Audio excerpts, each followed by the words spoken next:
Bobby, you've been dreaming again. Still don't know what it is or where it comes from, but there's something there. Where'd you see all this, Bobby? Bobby, what are you doing up at this hour? Bobby, you've been dreaming again. Still don't know what it is or where it comes from, but there's something there. Where'd you see all this, Bobby? Transmitting live from Planet X. It's the Live from Planet X podcast.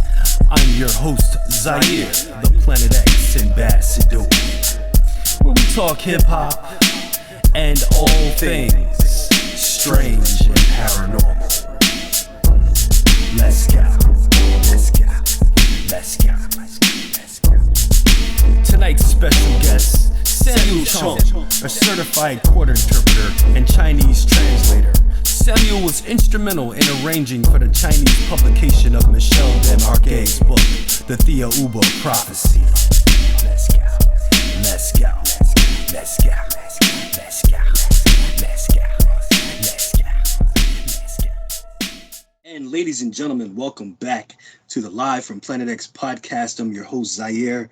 Today's special guest, we have Samuel Chong, who's a certified court interpreter and Chinese translator in Los Angeles. Samuel Chong was very instrumental in arranging for the Chinese publication of Michel Desmarquet's book, Thiaoouba Prophecy. And thank you for joining us today. How are you, Mr. Chong? Very good. Thank you for having me here. Awesome, awesome. Thank you for being here. I had a question for you. I got a bunch of them, but I was just watching Michel do a lecture from back in, I believe it was 1997. Yes. And a lot of information there. And how he talked about the colors, they were monochromatic, that he's seeing there in the things around him where he was at, is just very interesting. And it's like, has anyone ever tried to actually find this planet? Any astronomers try to go out and find this planet with the golden haze around it like he's describing? As far as I know, not yet, because a lot of astronomers see this book as a science fiction, even though I told them you can look for the patterns in the universe. 9 planets revolve around the sun, 9 suns revolve around a bigger sun, like a star, and they kind of they just don't pay attention to this book. I mean, I'm trying to get as many people interested or astronomers interested as possible, but so far there hasn't been anyone shown any interest in finding where Thiaoouba is. I'm gonna have to send a message to Dr. Seth Shostak about that. See if he might take it up. He might. I give him the information. That's so crazy to me, because I know Betty and Barney Hill, in their story, Betty had drew the star map way before they had actually discovered it, and then it wind up being true, and it actually is a place with the Zeta Reticuli. Mm-hmm. Yes, please do so. As many astronomers as possible, please. Now, on this planet where Michel had went, the beings that were there, did he say that there were other beings besides the I forgot the name. Let me see. I had written down a name. I think it's Tao. Mm-hmm. Tao. Yeah. Tao. Tao. Yeah. Were there other beings that look different from Tao there? They all look very similar. This kind of very tall, 9 or 10 foot tall, Nordic looking, beautiful blonde, sexy hermaphrodites. They all look very similar, but just like you might say a lot of Chinese people look very similar, and I think Michel Desmarquet would see the Thiaoubans all look very similar as well. Yeah, because I was wondering if there were other races there, other species on the planet as well, like the Zetas, the Greys, or some of these other, some people say they're reptilians, and any of those were involved on the planet. Or did he ever mention anything about them? Well, he actually saw 147 different corpses, golden dolicho, like a golden half-egg shaped structure on the planet Thiaoouba. They all come from different planets, and they all look very different. He didn't see any greys or reptilians floating in the dolicho, in the golden dolicho, but he was told that there are greys who have been visiting Earth in the past few decades or so.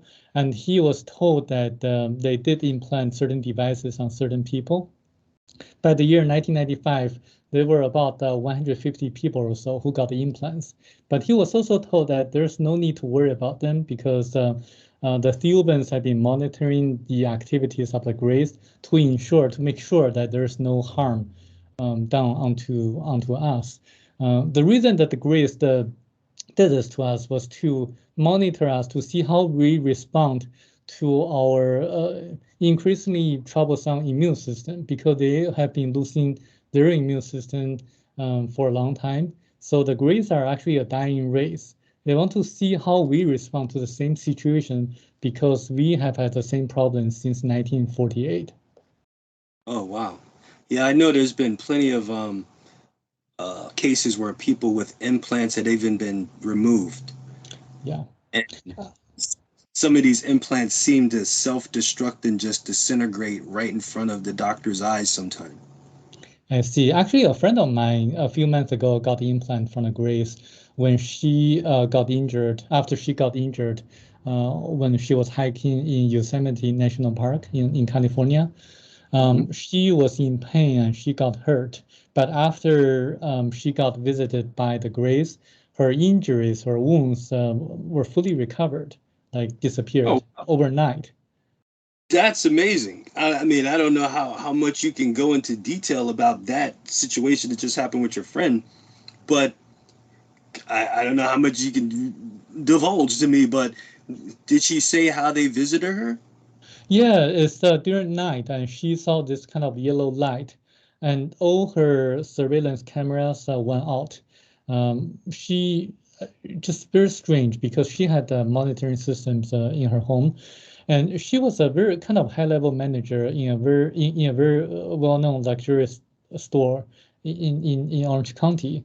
And she had this kind of a very unique experience in which she was paralyzed, and she saw that her astral body kind of separate from her physical body, just like her astral body like floated in the middle of the air and looking down on her physical body. And then that's when they scanned her using this kind of yellow light. And then after her astral body moved back into her physical body, everything turned back to normal and her pain disappeared, and everything looked as normal. And how did she discover? Was it an X-ray that she had? Did she had an implant in her, or she just knows it? She felt that there was something in her, like here, like back of her head. And then she felt this kind of a little kind of a bump area, and she believed that to be an implant. And she actually saw the grays, like 2 or 3 grays, and she described them as very ugly, because she is a very beautiful woman, like beautiful lady, and she thought that the grays were really kind of unpleasant looking. Oh wow, that's amazing! Holy moly, I got a million questions about that, but we'll move on. Back to that's tell your friend I said hello. Okay, I will do so. I hope she's feeling better. And she was in Yosemite Park. I know at first when you said that, I was thinking, man, I know a lot of people go missing sometimes, and so they say in the national parks, who could be bears, could be animals, or who knows. But good thing. Indeed. Yeah, she was hiking in Yosemite National Park, and then she came back to Los Angeles. And you are right, indeed, a lot of people gone vanish in Yosemite National Park. Actually, I don't know if you know this, David Paulides named Yosemite National Park as one of the cluster areas in which people gone missing every year. A lot of people just vanish. And actually, this book, Thiaoouba Prophecy, explains the reason is that in different areas on Earth, there are kind of portals or warps that suck people or planes or ships into a parallel universe. It's just a natural phenomenon. And in a parallel universe, time stops. And this actually explains why, like David Paulides documented, like people just gone vanish in very unusual, abnormal circumstances, in which like a group of people just hiked up onto the hills, and then when someone kind of turned their back, and then just someone just got missing. And then when they look around, they couldn't find that person. It's very strange, very unique scenarios. And this book says that in the like when people walk around or near the portals, they actually got sucked into the parallel universe. And Michel Desmarquet, the author of the book, actually went into the parallel universe and saw what's actually inside of it. Very interesting story. I was going to say, when these people, if they, go through a portal and they wind up where they are, wonder like what goes on for them. They meet people that they don't know and they tell them what happened, or did he mention anything about like that? What happens to these people? Or they just go live on in this other dimension? They just live on in this dimension unless they know how to get out. Because time stops, Michel Desmarquet saw a lot of people who were wearing medieval clothes, and he also saw a lot of people like savages in ancient times who couldn't really speak modern languages, who couldn't communicate with them. So it explains why a lot of ships and planes gone missing in the Bermuda Triangle area. And that area is just one of the places, one of the many places in which portals or warps exist on Earth. Yeah, I hope those people are okay. That's very, very interesting. I know he also talked about the beings gave him a robe, if I understand it correctly, an aura robe, and they had to actually give him some type of mask to put on, I guess, so he could survive or breathe or in their atmosphere where they were at. What do you take of that? Is it that physical the way we are? It's not more non-physical when it's happening? Well, I think his personal experiences or what he wrote in the book, just personal opinion, I think really happened to him because he was writing about so many interesting and verifiable details that people can look up to nowadays and search on the internet. He wrote a book in 1989 and got published in 1983. Back then in Australia, there was no internet, and he never visited other countries like Japan and China, and he didn't even know how to type on computers. And he was dictating all the emails he wrote to me through his Vietnamese niece. So he was kind of a computer illiterate. So he wrote so many interesting details that people can verify nowadays. For the aura cloth or aura robe, I think the ETs, the Thiaoubans, are encouraging us to look into the different colors as form of different vibrations. I did some research. Indeed, in the 1920s, chromotherapy or color therapy was extremely popular in the US. It could treat all different kind of diseases, like even like burns or even liver problems or things like that. But then after the discovery or invention of antibiotics, the pharmaceutical companies thought that they could make more money by selling antibiotics. So they kind of cracked down on the people who practiced color therapy. So that got suppressed. I recently learned about that recently through doing some research from you. Yep. About it could be like a yellow light or red. Certain different colors do different things. Yes. For example, green, the color green helps people with migraines. People who participated in such studies wanted the LED green lights to be taken away by them because they were just so effective. It got their migraines cured. And also the color pink can reduce muscle strength by 30%. And actually a university football coach in University of Iowa took advantage of the knowledge by painting the locker rooms into pink colors and letting their opponents to change their clothes in such a pink colored locker rooms. And then they won every home games. So it's very interesting. Yeah, that's crazy. I know recently down here in Florida, it was maybe about a good month ago now. One day, just went outside and everything looked pink. the strangest thing that I've never seen it like that ever before. Like pink like that. I mean, you look at the grass, the trees, the sky. It just seemed like the whole atmosphere was a layer of pink, and it stayed like that for about a good hour until the sun came up fine. Then everything just kind of went back to normal. But I've never seen that like that before. It was weird. Yeah. Pink color symbolizes love and harmony, but also reduces muscle weight, muscle strength. Yeah. What do you think about this recent talk of they're saying that the Earth's core has stopped and possibly changed direction? Have you heard about that? Well, I heard about it. I heard a lot of things. I haven't done any research on that, but I think the core of Earth is extremely hot right now. But like every other planet, it has a process of cooling down. For example, Mars is a planet that the core has cooled down so that it no longer captures the atmosphere because it loses the electromagnetic force. And I think Earth is actually having the same issue, cooling down. But I think we are having other issues more urgent that we need to fix. We need to fix. Yeah.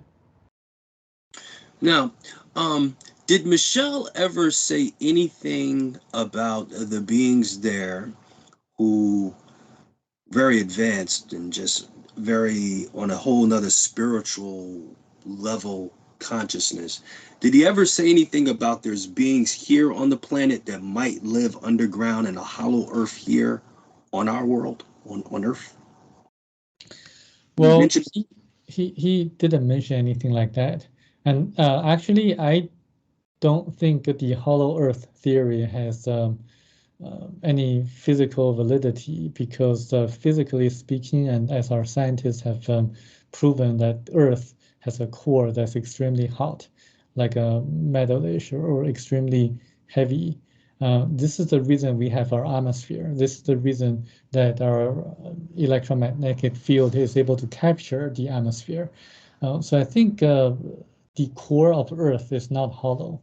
And I think we need to not that far down, but I'd say just, I don't know, but not that far to the core. But have you ever heard of Admiral Byrd's story? No, I haven't actually. Oh, I'm gonna have to send you the information. I think you're gonna find it interesting.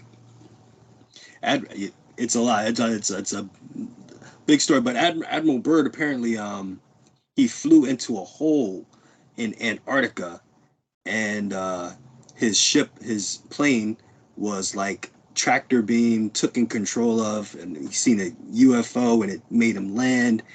Seemed like this crystal city, and these beings came out and told him that they didn't like us playing with nuclear weapons up here and things like that. It's a big, long story, and I'm leaving out a lot of details, but I'll send you the info. You can check it out if you've never heard that story before. And that's documented, like it really did happen. I see. It'll be very interesting to see that. Yeah. Believe me, I know. Now, this was first published as the Abduction to the 9th Planet. And sometimes people might refer, like Pluto is not a planet, but some people would refer to the 9th planet as like Planet X or Nibiru. Do you think that Nibiru and this planet are the same, one and the same? No, they're not the same. Abduction to the 9th planet, actually, it meant the planet of the 9th category. So in the universe, we have different categories of planets. We on Earth are living on category 1 planet. The Thiaoubans live on category 9 planet. So as we evolve spiritually, we move up to the ladder. We move up to maybe a category 2 planet or a category 3 planet, where the original Hebrews came from, the Hebrew people. And so it's different from Pluto or Nairobi or other kind of theories around there. So category 9 planet is actually a very, very advanced, highly evolved planet in which everything seems to be perfect, just like a paradise to us. You know, when I was watching, I have to probably re-watch it again, but I know maybe you can explain it to me. But I know he was, Desmarquet. He was showing on a slide like a diagram of the pyramid inside the pyramid, and he was trying to explain something in it where like we were what most people would think the pyramid was for. We were just getting it all wrong. Basically, it's kind of what he was saying. And can you speak about that, about the diagram of the pyramid and what he was showing inside of it? Yeah, he says that the Great Pyramid of Egypt is actually a tool to capture cosmic and terrestrial energy, and in a way that the energy can be concentrated, and then so that the users of the Great Pyramid could actually communicate with people on other planets.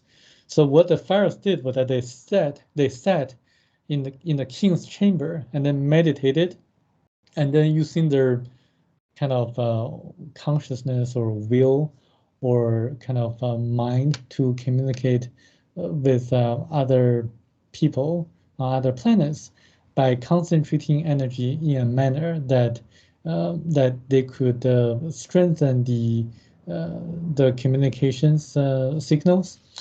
And also because the Great Pyramid is also a tool, they could also use it to make rain by concentrating energy into the sky and to ionize the clouds.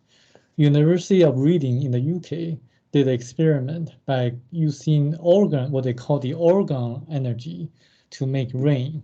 So I think that's how they were using the Great Pyramid in the ancient past. Very Yeah. And they find them all over the place. And I didn't know, they say that in China, there's a lot of pyramids in China. I think they say that there's hundreds of pyramids in China. Is that true? I mean, I don't know. That's true, but those pyramids are not as large as the Great Pyramid of Egypt, and they don't have the same functions. They were just trying to imitate what the ancient Egyptians did, but Right. they didn't have the technologies to build the pyramids in such a precise manner, so everything is aligned perfectly. Awesome. Awesome. And what do you think about Bigfoot? Because I'll be all over the place with my question, but Bigfoot, do you think that a Sasquatch or Yeti type being, or even the ones that see that might be in snow, Yetis and Bigfoot, do you think these beings are interdimensional beings that just coexist on the planet? Yes, I do think so. In fact, I think they know how to travel back and forth from Earth into the parallel universe and then come back. I think those people are probably like really intelligent ancient people and who used to live on Earth but somehow got sucked into the parallel universe, and then they learned how to come back and forth or go back and forth. Interesting. Yeah, and I've had a friend that said that he's seen a Bigfoot one time, and I believe him. Have you yourself ever experienced anything strange or seen anything in the sky or anything you couldn't explain yourself? Well, you know, I'm a very logical person, and it's really hard for me to believe anything. But I do say that, I mean, I translated a book from German into English, and I found book by accident, and I don't think that's a coincidence. And that Yeah. book is about the Illuminati. So I think that's not a coincidence. I think they have certain meanings and have certain missions or works that they need to do in the future.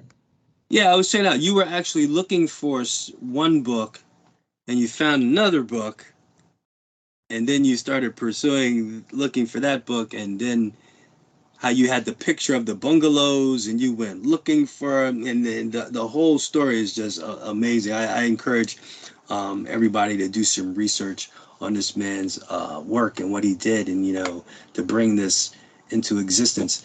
And here I want to just look at some of my little notes here. Now, I believe after my take on this, and I didn't read the whole book. I'm not going to sit here and lie and say I read the whole book. I didn't read the whole book, and I've just been catching up on videos and stuff. But I think that he really did go where these beings that are on planet level 9 are. And his message to us, I believe, well, their message to us is that we just got to kind of get right and be good and live in peace and not destruction and death. And I believe they want us to wake up, so to speak. Yeah, exactly. That's one of the messages, one of the most important messages, because when we see how things have been happening in the last few years, really things do not look very good to us. And really, we need to delve into it and to see what is really going on around us. And things do not appear to be what they are. And so they really want people to wake up and to do something about it. And the solution, this book is encouraging us to act together in a concerted fashion, using nonviolent resistance to rise up against tyranny, because it's a small group of people who are the special interest groups that are running everything behind the scenes. I know people believe in politics like Republicans or Democrats. I mean, to the ETs, they're all the same because they come and go every 8 years in the US. And it's really the people, the deep state, or maybe the financiers who really are pulling the strings. They don't go away. They just manipulate the politicians into doing what they want them to do. So people need to realize the fact that the power of the people is what's really needed to change everything. It's not the politicians, it's the power of the people. Yeah, definitely feel you on that, because it seems like every year you think it couldn't get any worse, but every year it seems like it's getting worse and worse and worse. Every year it just seems like it's getting worse. That brings me to my next question, which I had, which I think it just popped out of my head just that quick when you said that. Well, I can tell you that things are going to get worse year after year from now on, unless we change.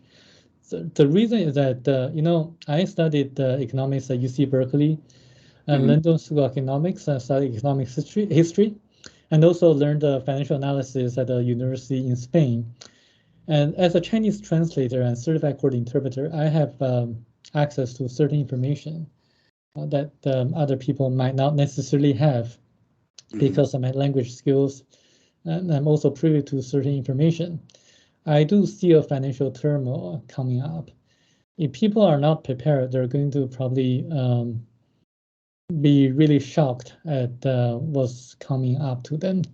So the way to respond to such financial crisis or other crises in life is really to look inside of yourself, because when God created every one of us, it inserted a tiny portion of itself to our astral body. So when we have issues, when we have challenges, we should look inside of ourselves for answers, and not to follow the suggestions of politicians or religious leaders, because the kingdom of God is within you. You should meditate, pray, or just have a good night of sleep. And that's actually the best way to find answers. Awesome. Yes, I believe that definitely. And what it skipped my mind before, I was going to ask you about the Tic Tac UFOs that have been seen a lot lately. Well, they've been seen and they've just been showing them to us lately. But what do you think that is? Do you think that is from another planet, a dimension? Is it beings living under the ocean or under the ground that have those devices? Do you think there's just secret technology? What do you think the Tic Tac UFO is? Because it's definitely real. It's been seen by a lot of people. And yeah, those are real UFOs or crafts of ETs. If the ETs can visit us, they definitely can take advantage of parallel universe.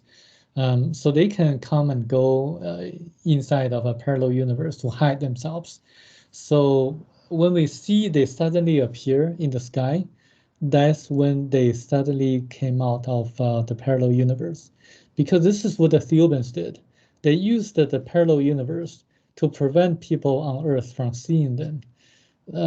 So not to cause like a lot of panic or kind of issues. So I think the ETs are able to do that using that. And but there are also man-made, reversed engineered aircrafts as well. So I think we need to distinguish the two. Yeah, it could be some type of secret thing. Let me ask you, what do you think would happen if they showed up here tomorrow? They just showed up.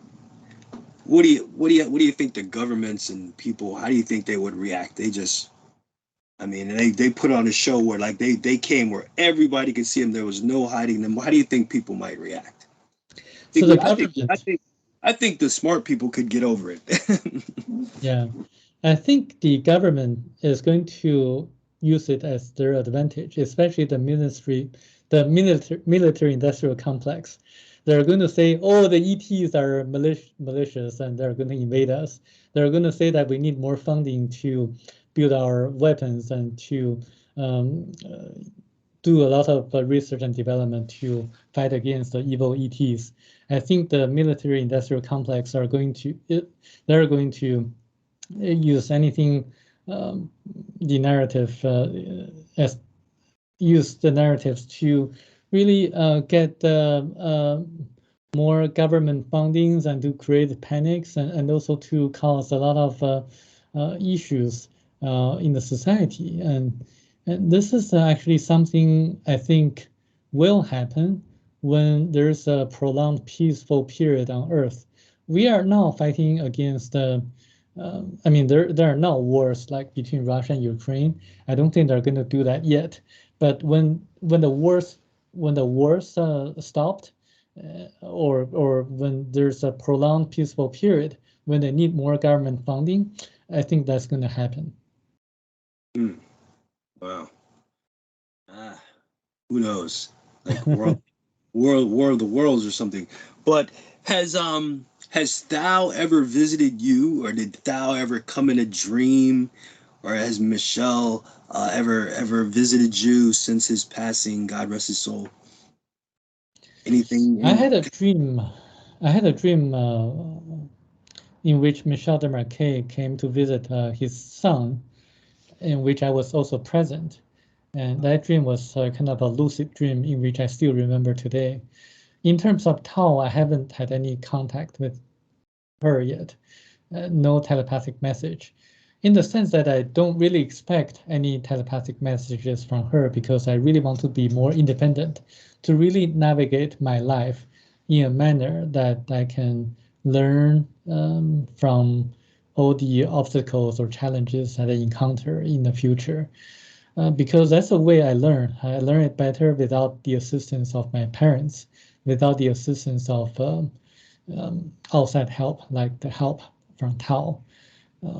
And I use this analogy, like if a parent wants to teach his son like a mathematical problem, he wouldn't just give the answer directly. He would just give him the basic principles, and the son would solve the problems on his own because that's the way he learns things. You wouldn't learn much if you just know the answers without knowing how to solve the problem. So that's the way I learn. Nice. Do you have any aspirations to write a book for yourself, like a book of your own?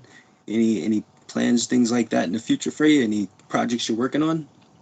Yes, I plan to write a book on my own, but it's probably probably not ready yet, and people are probably not ready yet, because what I want to write about include a lot of secrets that a lot of people would question about. I would need to have more credentials, for example, like a PhD or a doctor's degree, in order to convince more people, and I'm working on that. Oh, that's awesome. You're pursuing education, but don't feel that way. You could write a book without being a PhD. You know, people will read it definitely. But yeah, I would love to hear like anything you might just be working on. As far as in the future. Tell the people how they can get in contact with you, and tell the people where they can get Michel's book. If anybody might want to get in contact with you. Yeah, people can find me on Facebook by searching my name, Samuel Chong. And you can see I'm a Chinese translator. You can also search on Google to find my professional website. by putting my name and Chinese translator. And people can find the book on Amazon, and by typing in the name of the book, Thiaoouba Prophecy. It's a very interesting read. It's actually the best investment I've ever made in my entire life by reading this book, because it reveals a lot of secrets that are going to be extremely beneficial to you, your friends, and family members. Awesome. When you met Michel, did you I, did you guys ever meditate together? No, we didn't. Michel Desmarquet was a very interesting character. He smoked, he drank, he told a lot of jokes when I was there. He was just a regular person, a man of action in that sense. And he was always onto something, always enjoying his life, and or maybe telling his stories and telling jokes. Um, and we really didn't have time to meditate. We didn't get a chance to meditate. I thought you guys were like I was under the impression you guys like hung out a lot more. So, you know, man. I mean, his book it covers topics as auras, meditations, self-discipline, sexual relations, social organizations of society, nature, nuclear war, air pollution, many other topics. Um, yeah, I want people to really check this out because his experience kind of reminds me a lot of like the Book of Enoch, sort of like and he's got a lot more details, you know, somewhat, but it's very similar to me. How he met these beings who were you would think they were like angels or something, or Exactly. Very much. Yeah, that's right. Yeah. phone calls. I was going to say that that's true. And when he read the book of Enoch, he believed that Enoch was actually taken away by the same group of ETs. This book, Thiaoouba Prophecy, has more details than the book of Enoch, in the sense that it explains a lot of the secrets of life, how like how people reincarnate into different lifetimes, and the purpose of life, and also the stories in the Bible. For example, is the ETs, the Thebans who distracted the two cities, Sodom and Gomorrah. Is the Thebans who led Moses out of Egypt, leading the Hebrews, parting the Sea of Reeds. And it's the Thebans who resulted in the birth of Jesus and Christ. And they also prevented Germany from being the first country to develop the atomic bomb during World War II. Yeah, I heard something about that too, and I seen that picture of the Doko Mhm. on the moon, which was like a NASA photo or something like that. No, it was like some kind of dome structure, and they said it was a NASA photo from the moon, which I've never seen that photo before, but I was looking at it in his lecture. Yeah, there are structures or ET structures on the far side of the moon. Yeah, the back of the moon. Yeah, that's what they were saying. Yes, yes. And this book explains where those structures came from. They actually came from another group of ETs from Arima X3 who were trying to migrate their people to Earth. And they used the backside of the moon as a transfer station. And when our astronauts went on the moon, they were warned off from the moon. Yes, the far side, the backside of the moon had or still have ET structures. They were actually built by another group of ETs from the planet Arimo X3. When they were trying to migrate their people from their planet to Earth, they were using that ET basis as a transfer station. And when our astronauts went on the moon, we were warned off from the moon because we were not ready to explore the solar system or other planets. And we are still not ready because we are still fighting against each other on Earth. Right. Only the spiritually evolved people are allowed to explore the universe. Arima X3. Yes.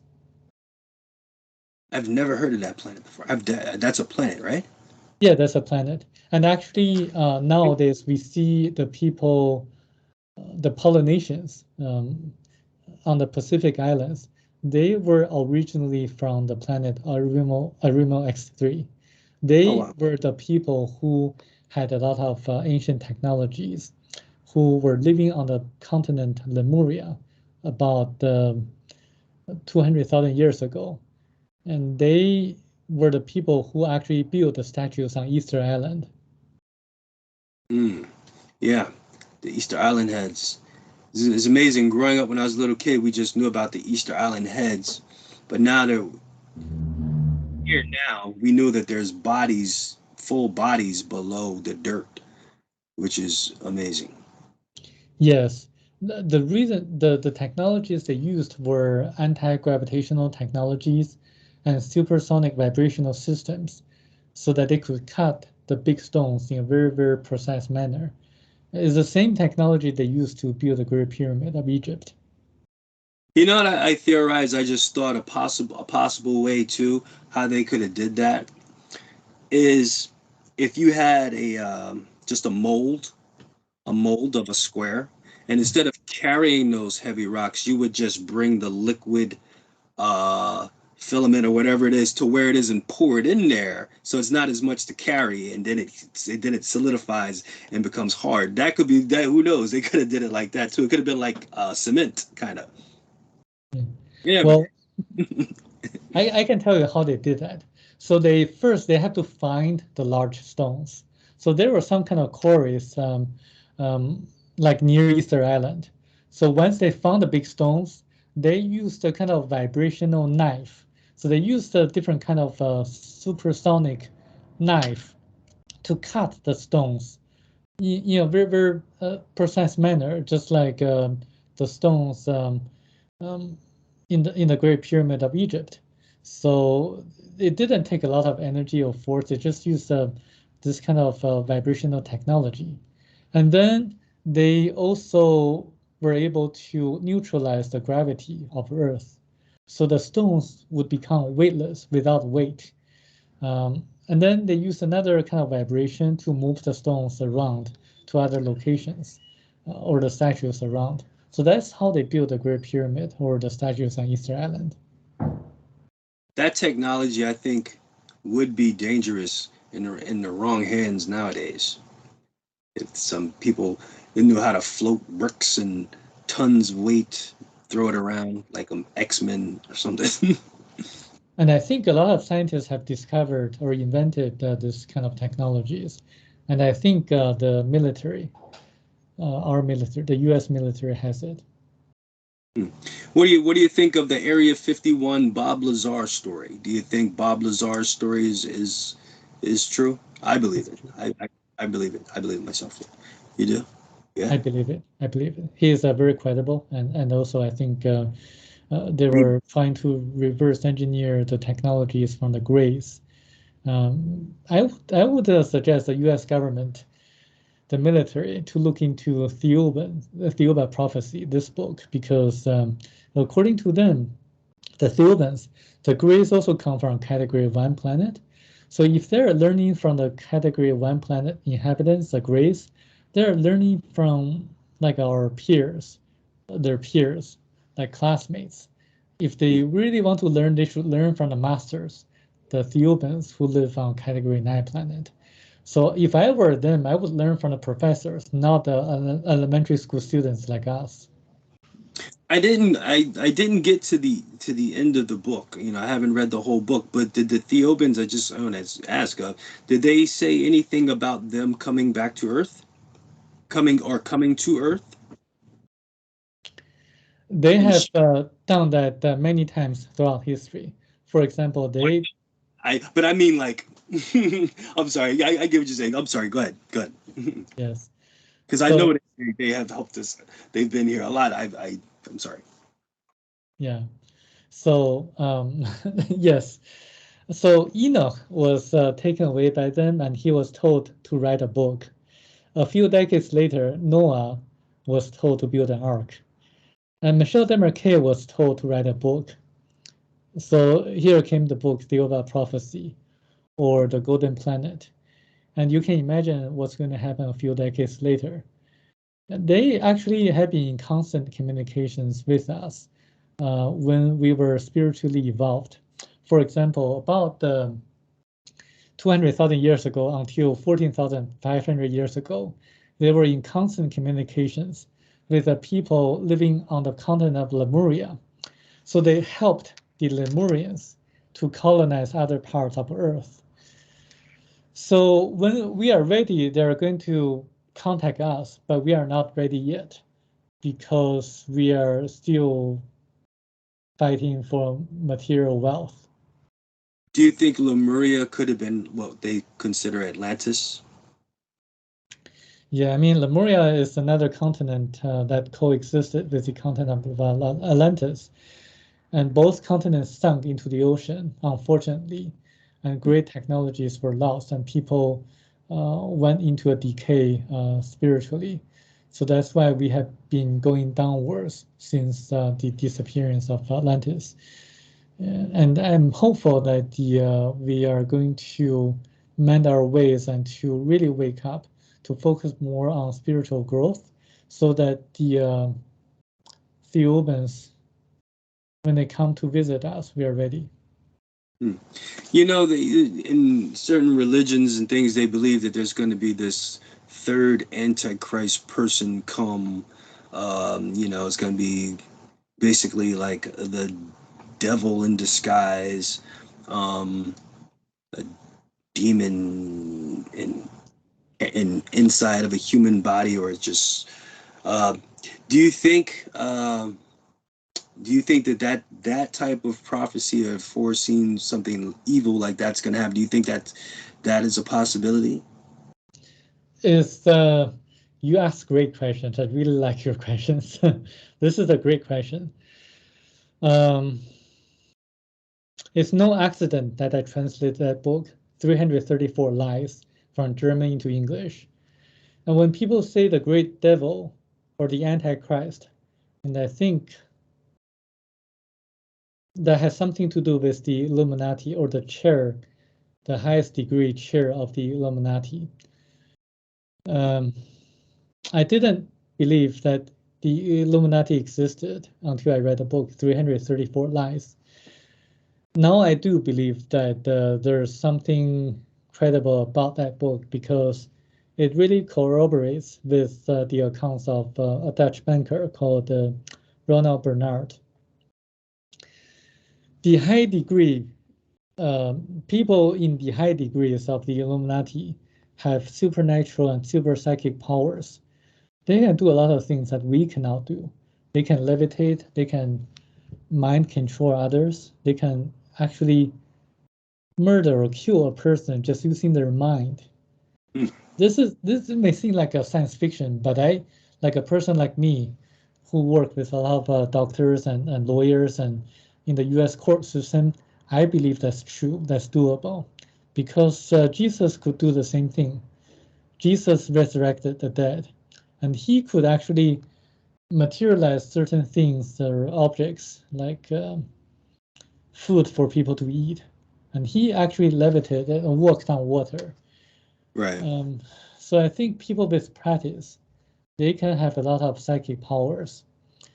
And I think if you read the book 334 Lies, you're going to know what I'm talking about. They use a lot of rituals. I have that book written down over here in my notes, but I didn't get a chance to check it out, but I definitely will. You know what? You know what's fascinating to me about that whole thing with like the third Antichrist and like he's going to be saying he's God and want people to worship him, but then the real Messiah is going to come back and destroy him and all that. It's like, if these beings are so intelligent and they have foresight into things that may happen in the future, it's like if they already know what the end is going to be, why do they continue to do what they do when they know that they're going to lose anyway? You know, it's like, I don't know why they would want to continue on this, or is it just they it's written like they have to do, they got to do all this bad stuff knowing what's going to happen at the end. Like, surprised the good guys win at the end. Why are you guys still doing this? Like, I don't, it's like the demon mind state or whatever. It always just, I don't understand it. Well, let me tell this. The past is fixed, but the future is not. We don't know who is going to win the war. It might be the Antichrist. It might be the Christ, so to speak.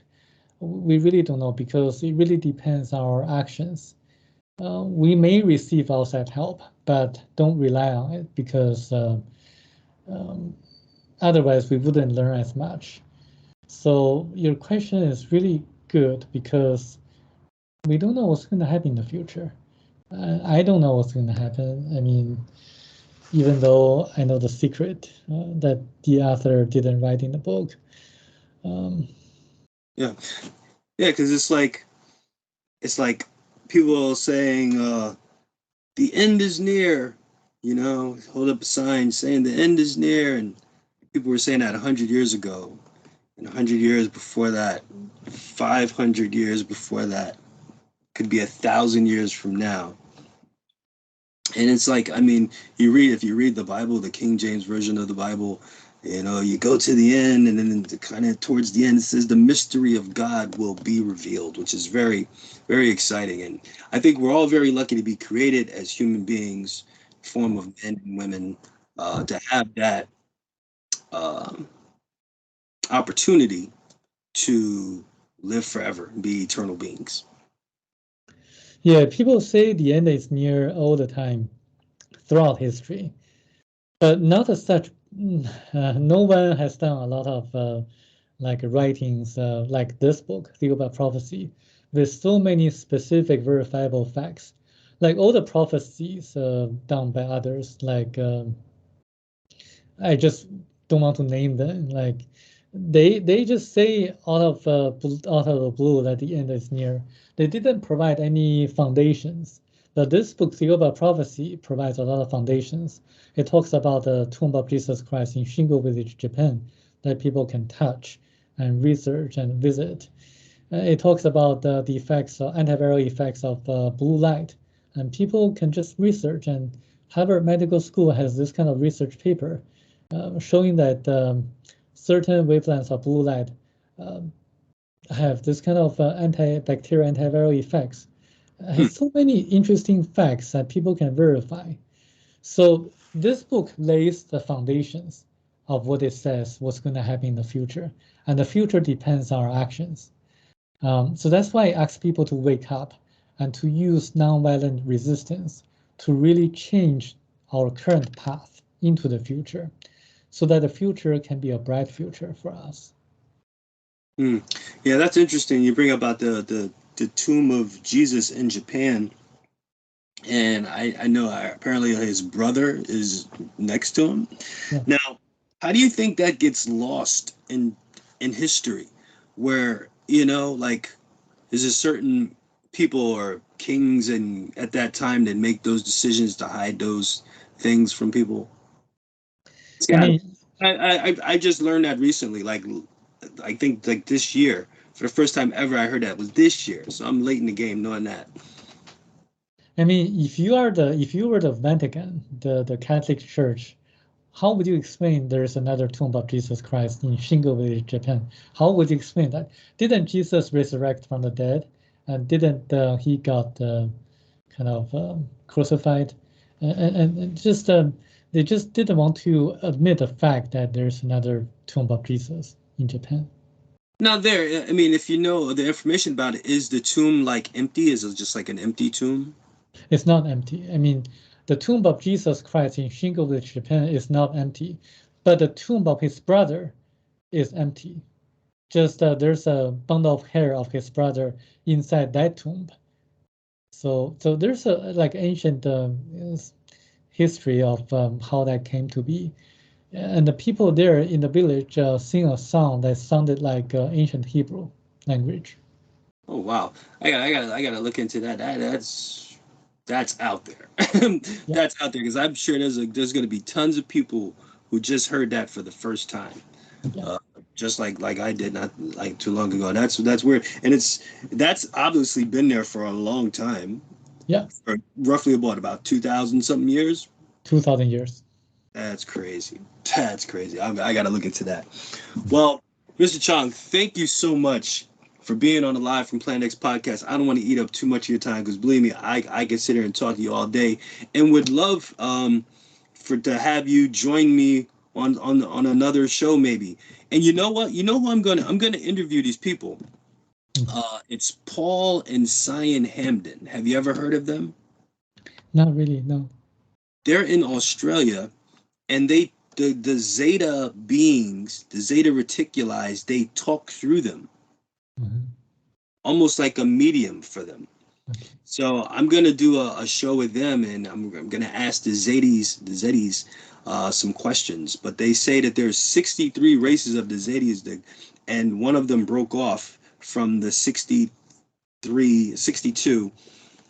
which is the Greys. They say that the Greys kind of went bad, but the other 62 of the Zetas, the Zetas, they're good, and the Greys broke off and kind of became malicious and bad, and so if you ever want to ask an alien, a Zeti, some questions, let me know.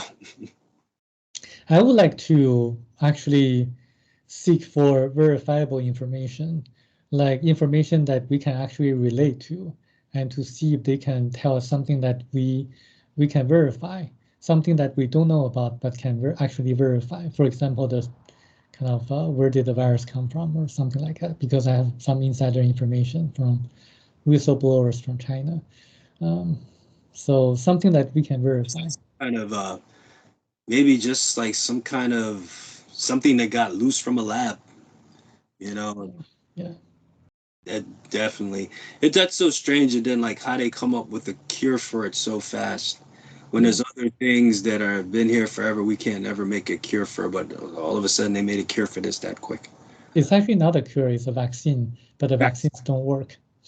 Yeah, and that too. I mean, you can get vaccinated and still get, and then there's all these mutated different versions of it now, and yeah, I see a lot of people. Some people still wear masks, and you got to stay on top of the hand sanitizer and washing your hands and all that stuff, because at any moment you could possibly. I had got it and recovered, and the strangest thing, at first I was vaccinated.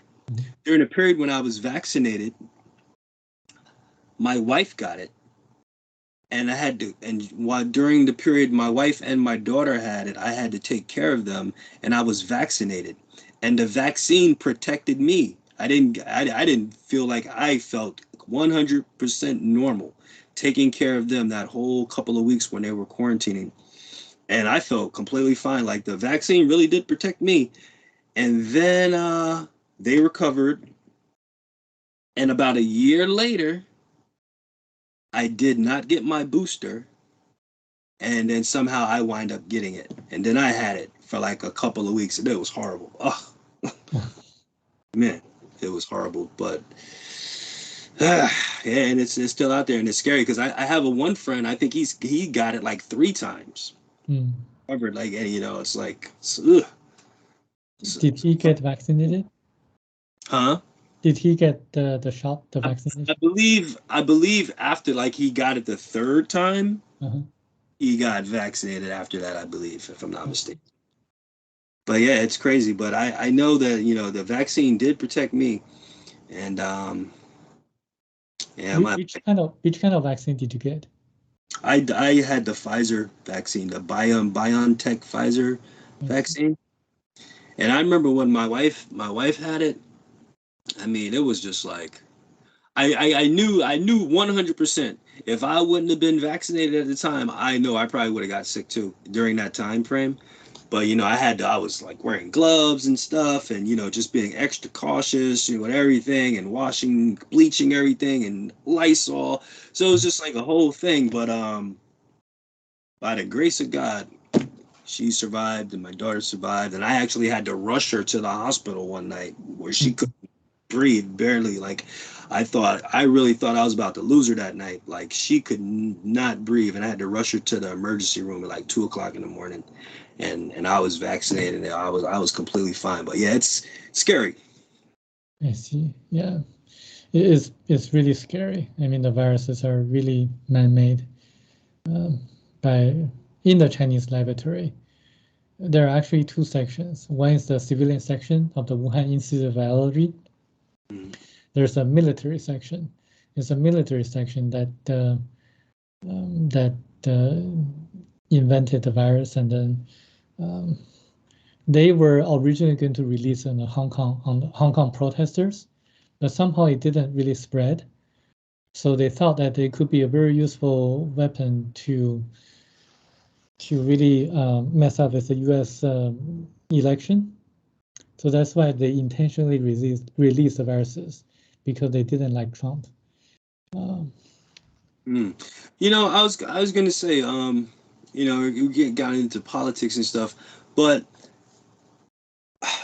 why would you want to release something like that as a weapon, as contagious and as it is? You could just be infecting the people that are actually releasing it. They could be getting infected and don't even know it. You know, like that, those kind of bioweapons are so sketchy and dangerous. Well, if you look at the history of the Chinese Communist Party, they never cared about the people. They sent millions of soldiers into the Korean Peninsula without a lot of sophisticated weapons to fight against the U.S. soldiers. Why they sent the millions of people? Because they were the nationalists who really were still living in China at that time. They didn't want them to revolt against the Communist Party, so they sent the nationalist soldiers to the front line to fight against the American soldiers, so that they could be killed off, so that they wouldn't pose a threat to the Chinese Communist Party. So they never cared about the people at all, the Chinese Communist Party. So when they tried to release the viruses to the Hong Kong protesters, they were trying to really scare the people and to cause a lot of issues over there. But for some reason, the viruses didn't spread. But then somehow it got out of hand in Wuhan. And that's why they believe that it could be very useful to cause certain issues in the U.S. You know, I don't know if you could answer this question, or you could just give your opinion on it. But why do you think, like, say, like China, when like growing up here in the United States with the educational system and things like that, like we don't really get to learn too much about China at all.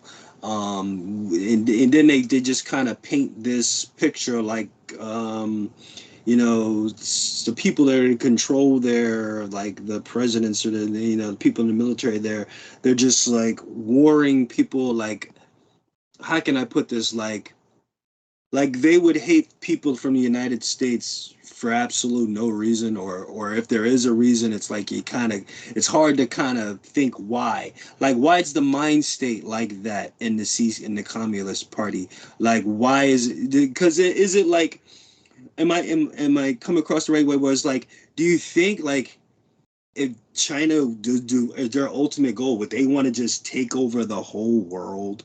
You know, like, or just are fighting with Russia, or teaming up, you know, always says like team up with Russia and attack the United States and everybody else. You know, like, why do you think that mindset is like that, to be that way? Or is it forced, like generation after generation of what should be? Well, the mindset of the Chinese leaders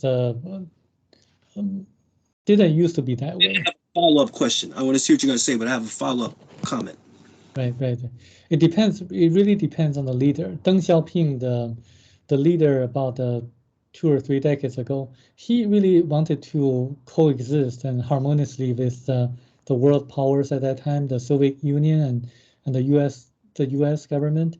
And he was really focused on developing the Chinese economy at that time, economic reform.